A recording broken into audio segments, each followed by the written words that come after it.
पाकिस्तान की सेना दिन रात गाली खाती है, दिन रात उसकी आवाम उसको कोसती है। लेकिन रुकिए, अब जिन आतंकियों को पाकिस्तानी सेना ने जिहाद का नाम देकर भारत से लड़ने का सपना देखा था, वही आतंकी भारत के सपोर्ट में उतर गए और पाकिस्तान को जमकर धो रहे हैं।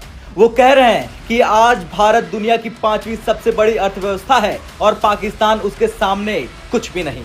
दरअसल ये आतंकी संगठन टीटीपी यानी तहरीके तालिबान है, जो चुन चुन कर इस वक्त पाकिस्तानी सेना के अधिकारियों की ठुकाई कर रहा। पाकिस्तान के army chief general Asim Munir साहब के स्टेटमेंट पे कि वो क्या कह रहे हैं, वो ये बता रहे हैं कि पाकिस्तान के अंदर होने वाली ज़्यादातर जो हालात की ख़राबी है, जिसमें टीटीपी है, जिसमें ISIK है, जिसको खुरासान कहा जाता है, इस्लामिक स्टेट ऑफ खुरासान भी कहा जाता है, उनके जो ज़्यादातर हमले हैं या चीज़ें हैं, उसमें अफ़गानिस्तान की एक सपोर्ट ये है कि वहाँ पे उनको एक बड़े उनके लिए सेफ हेवन्स अवेलेबल हैं। तालिबान ने बड़ा ही कर्रे रूप से इनकी पिटाई चालू कर दी है, विशेष तौर पर जब से इमरान खान अंदर हुआ है उसके बाद से और चीजें तेज हो गई।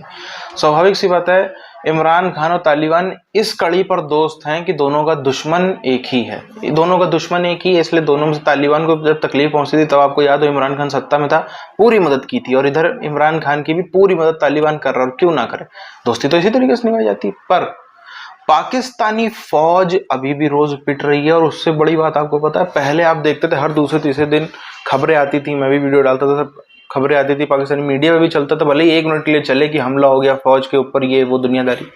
अब पाकिस्तानी फौज उसको भी छुपा रही है, उसको भी छुपाने का काम किया जा रहा है। तालिबान को आकर के स्टेटमेंट तक देना पड़ा कि क्यों छुपा रहे हो, बताओ सबको कि पहले पिछले 10 दिनों में हमने कैसे तुम्हारी खाल उधाड़ी है, कैसे दौड़ा दौड़ा के मारा पाकिस्तानी फौजियों को। पाकिस्तान की सोच में खोट थी, और जिस तरह से अब पाकिस्तान के आतंकी उसी को मिटाने पर तुले हैं, उसे देखकर आज पूरा भारत जोर जोर से हंस रहा है। चलिए अब ये भी जान लेते हैं कि भारत के लिए क्या कुछ कह रहा है ये खूंखार आतंकी संगठन।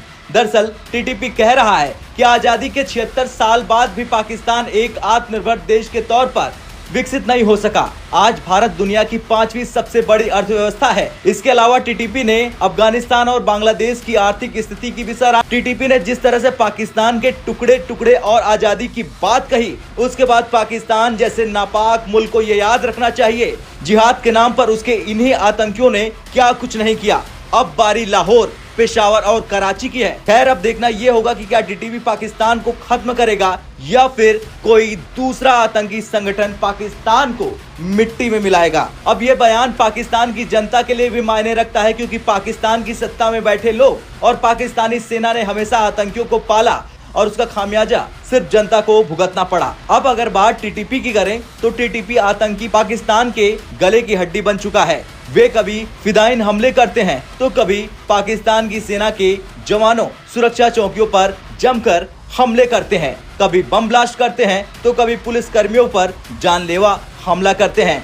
संयुक्त राष्ट्र के मुताबिक अफगानिस्तान पाकिस्तान सीमा पर टीटीपी के कई हजार लड़ाके मौजूद हैं, जो पाकिस्तान की सरकार के खिलाफ युद्ध छेड़े हुए हैं। पाकिस्तानी सैन्य कार्रवाई, अमेरिकी ड्रोन युद्ध और इन इलाकों में अन्य गुटों की घुसपैठ ने 2014 से 2018 तक टीटीपी के आतंक को लगभग खत्म कर दिया था। लेकिन फिर फरवरी 2020 में अफगान तालिबान और अमेरिकी सरकार की तरफ से शांति समझौते पर हस्ताक्षर किए जाने के बाद ये उग्रवादी समूह फिर से क्षेत्र में एक्टिव हो गया। मैं कहूँ कि टीटीपी के सारे लोग अफगानी हैं तो मतलब ये गलत बात होगी। उसकी वजह यह है कि टीटीपी के बहुत सारे लोग जिस वक्त सवात से इसका आगाज़ किया गया 2004-05 में, जिस वक्त मौलाना फजलुल्लाह इसको लीड करते थे और फिर वहाँ पे ऑपरेशन हुए और ये जो नूरिस्तान प्रोविंस से हेलमंद के इलाके में ये लोग शिफ्ट हुए, तो वो यकीनन सूफ़ी मोहम्मद, मौलाना सूफ़ी मोहम्मद, अगर आप लोगों को याद हो, जिन्होंने 90s के ज़माने में सवात के अंदर इस तरीके की चीज़ें शुरू करवाई थी। हमारे सीनियर हमारे भाई सलीम साफ़ी साहब का एक आर्टिकल था, उन्होंने कहा कि पहले इन लोगों का इकट्ठा होना, क्योंकि एक तरफ से अफगान फोर्सेस, नाटो फोर्सेस इनके खिलाफ कार्रवाइयाँ करती थी, फिर अमेरिकन ड्रोन्स इनको अटैक करते थे, फिर बल्कि चौथी साइड से पाकिस्तान की फोर्सेस जो है इनको यहाँ से बड़ा टफ टाइम देती थी, तो इनके लिए इकट्ठा होना बहुत मुश्किल था। अब वो सारी चीज़ें नहीं है। अफगानिस्तान में अमेरिकन फोर्सेस, नाटो फोर्सेस नहीं है, अफगान फोर्सेस भी उस तरह की नहीं है, अगर है भी तो इनके खिलाफ वो कोई कार्रवाई नहीं करती। पाकिस्तानी फोर्सेस नो डाउट पहले भी लड़ती थी, अब भी लड़ रही है, लेकिन उनके लिए ये जंग अब बहुत ज़्यादा मुश्किल है। मुश्किल कैसे कि ये लोग आते हैं, अपना काम करते हैं या ट्रेनिंग करते हैं, ये फिर उस सूरत में आते हैं, ये बाकी रहते शायद कुछ इलाकों में होंगे, लेकिन मोस्टली ये बॉर्डर के उस पार रहते हैं। तो ये चीज़ पाकिस्तान के लिए मैनेज करना बहुत ज़्यादा मुश्किल हो चुकी है। अब आसिम मुनीर साहब ने बयान तो दे दिया, लेकिन क्या बयानात देने से, मैंने पहले भी ये बात कही थी कि क्या बयानात देने से ये हालात सही हो सकते हैं, कार्रवाई करे, तो वो भी मैं ये कहूँगा कि तकरीबन वो ना ही है। फिर पाकिस्तान के पास ये ऑप्शन बचता है कि जी पाकिस्तान कार्रवाई करे, लेकिन पाकिस्तान ने ये ट्राई आज से 2-3 महीने पहले की थी, जिसका जवाब बड़ा सख्त आया था काबुल से और कहा गया था कि हमें मजबूर ना करें कि फिर आपके लिए रहना मुश्किल हो जाएगा।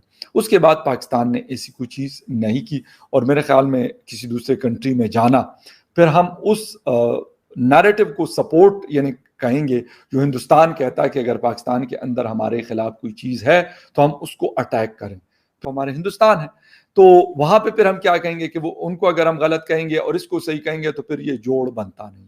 तो इस वजह से भी और फिर अफगानिस्तान की तरफ से भी जो रिस्पॉन्ड आया था और जो उन्होंने कहा था बड़ा क्लियर कट कि ये तो आप लोगों ने किया, लेकिन आइंदा अगर इस किस्म की कोई हरकत की तो ज़रूरी नहीं कि वो F-16 को मार गिराने की ताकत रखते हैं, but what the thing is बाकी चीज़ें उनके पास पूरी हैं और वो पाकिस्तान को टफ टाइम दे सकते हैं। व्हाट द थिंग इज कि उनके इस बयान से टीटीपी के लोग रुक जाएंगे, मेरा नहीं ख्याल, क्योंकि बयान के हद तक उनकी बात बिल्कुल दुरुस्त है।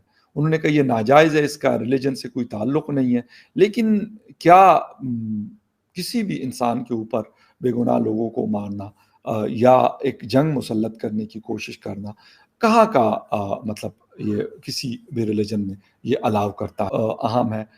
वो बड़ा ज़रूरी है कि वाकई वो इनके बयान के बाद इन चीज़ों को रोक लेंगे या नहीं।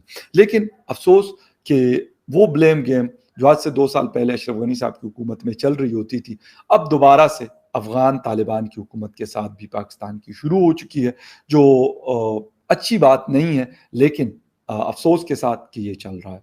हम अभी तक एक दूसरे के साथ एक ट्रस्ट डेफिसिट को ख़त्म नहीं कर सके या कम नहीं कर सके। पाकिस्तान के लिए ये जंग मुश्किल है और जब भी पाकिस्तानी फोर्सेस के ऊपर हमले होते हैं तो फिर हमारे आर्मी चीफ ये हो या कोई और हो, वो बयान तो देते हैं, लेकिन मेरा ख्याल है कि बयानात से ज़्यादा ज़रूरी है कि हम ऑन ग्राउंड एक दूसरे के साथ मिलकर काम करें।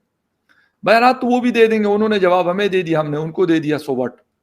लेकिन जो असल लोग हैं बीच में जो काम अपना कर रहे हैं या निकाल रहे हैं, वो अपनी कार्रवाइयां लगे हुए, उनको कोई मसला नहीं। सियासी उठापटक पाकिस्तान के अंदर बहुत तेज है और उससे भी ज्यादा तेज है पाकिस्तानी फौज के ऊपर होने वाले हमले।